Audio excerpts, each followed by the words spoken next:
Well, at least one conservative leader has something to say about the U.S. and their aggression towards Canada, because it certainly isn't their current leader. But the former leader, Stephen Harper, says Canada must urgently reduce its dependency on the U.S. Former Prime Minister says Canada should consider hitting the U.S. goods with tariffs as trade war drags on. This is Stephen Harper speaking at a gala in Ottawa last night to commemorate 20 years since he formed government.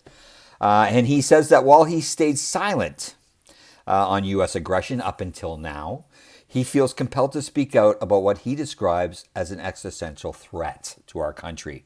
He said that the U.S. has become hostile. Have you heard Pierre Poilievre say hostile about the U.S.? And said that President Donald Trump is openly questioning our sovereignty, launching threats and betraying trade deals, which poses a serious challenge and demands a muscular response. I haven't heard Pierre Poilievre say anything close to that. He says that while Canadians are understandably shocked and bewildered and angry by what Trump and his enablers have done in recent months, Harper said the country must put emotion aside and focus on policy. He said that many in the business community believe that things will go back to the way they were. Like who's Jamil Javani is down and talking to his buddy J.D. Vance, saying, "Hey, let's make things. Seems to be a conservative vein here. Like, let's get back to the way things were because they were great." Carney's Davos speech said it's not going to happen, and here Stephen Harper, Prime Minister for 9 years in Canada, says it ain't going to happen. He said things are not going to go back to the way they are. And he says Canada must adapt to the new geopolitical realities. Sounds a little bit like Carney's Davos speech. To be clear, these realities mean we must reduce our dependence on the United States. While the United States will be the country's principal partner because of geography and long-standing trade ties, Harper said that Canada's ongoing relationship requires balanced and sober reflection, not, hey, let's go back to the way things were. As Canada prepares for CUSMA, the free trade agreement with the U.S. and Mexico, Harper said the government must ensure two outcomes from these negotiations: protecting Canada's industrial base and preserving the right to sell our critical resources anywhere in the world. And this, he's talking about not being a vassal state, what Carney's talking about as well. We don't want to become a vassal state. That's what the new U.S. Mantra is for Canada, for everybody in the Western Hemisphere, to be a vassal to the United States. The United States will decide where and when we can sell our shit around the world. So Trump's talking about the China deal. You know, we have the right to do that as a sovereign nation. So fuck you, Donald Trump.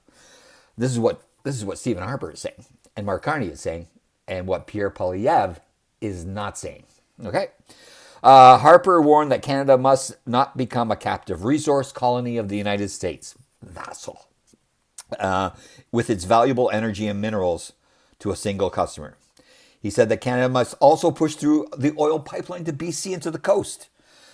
And we need to fast track all these things that we're talking about. And I think that the Carney government is.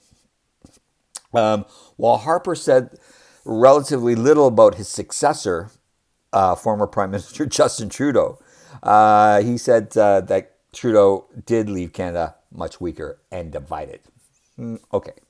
Harper called to rethink Canada-U.S. relations, especially given his previous discussion as probably the most pro-American Prime Minister in Canadian history. Stephen Harper calling himself the most pro-American Prime Minister in the history of Canada. I don't know if that's true either, but that's what he said. Fast track. Carney has a fast track TFs. He talked a little bit about the fast tracked office. Harper also noted in his remarks on Wednesday that Canada must stare down aggressive Americans before. That we have stared down aggressive Americans before in 1866. And what Harper is saying, a lot of what's going on now is reminiscent of what happened back before 1866. This expansionism of the United States, thinking that they could just take places over. Venezuela, Greenland, Canada, the Arctic. We can do whatever the fuck we want.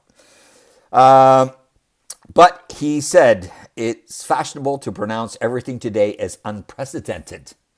But he said that comes about because we've become a country that doesn't teach history anymore. So Harper took a swing at, and I take a swing on here, and many of people that I follow on here, I don't know that there's a lot of people, especially on social media, that understand our history and what we've been through and why things are the way they are, why our government works the way it does, what is a provincial responsibility, what is a federal responsibility, what is a municipal responsibility.